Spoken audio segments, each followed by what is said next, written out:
আজকে আমরা ইয়ার, মান্থ এবং ডে ফাংশনের ব্যবহার শিখব এবং সাথে আনুষঙ্গিক ছোট্ট আরও কিছু কাজ।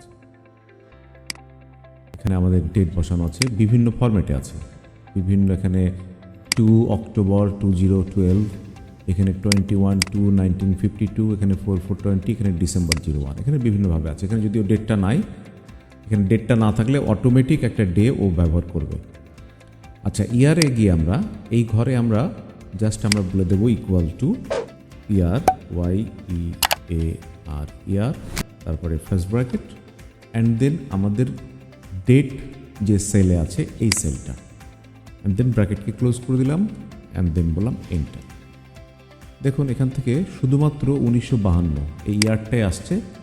এখন এভাবে ড্র্যাগ করে অথবা এইখানে ডাবল ক্লিক করে ডাটা ফিলটা করে দেব।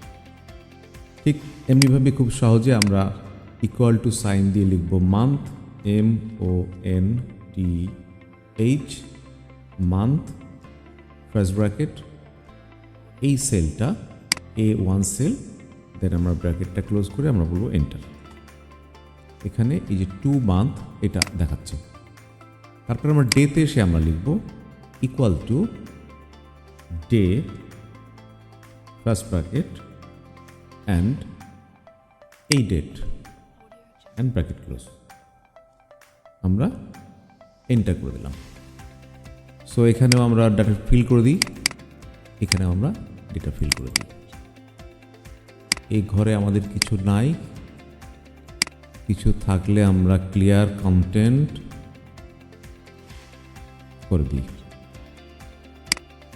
ওকে, আমরা এখানে এই সেলটাকে টান দিয়ে আনব, আমরা লিখব ইকুয়াল টু A2,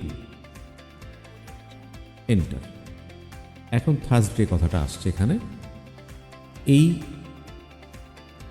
সালের এই মাসের এই ডেটে থার্সডে হয়।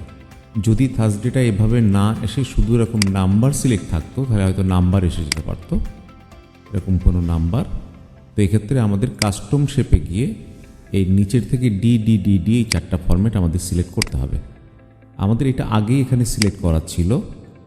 আমরা এইখানে আরেকটা কাজ করি, আমরা ইকুয়াল টু সাইন দিয়ে আমরা এখানে বা অন্য আরেকটা সেলে, দূরে অন্য একটা সেলে আমরা এখানে লিখে দিই ইকুয়াল টু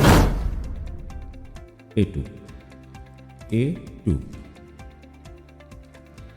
দেখুন এখানে একটা ডেট চলে আসছে, কোনো ডে নেম আসে নাই। ফিলটা করে নিলাম,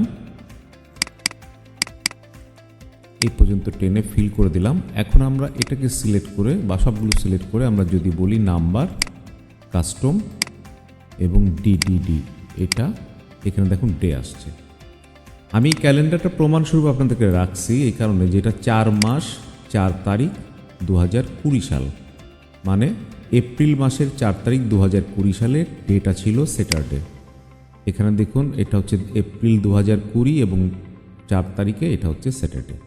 তো এভাবে নিখুঁতভাবে আপনারা বিভিন্ন ডেট থেকে ইয়ার, মান্থ এবং ডেকে আলাদা করতে পারেন এবং ডে নেমও বার করতে পারেন। সকলকে ধন্যবাদ।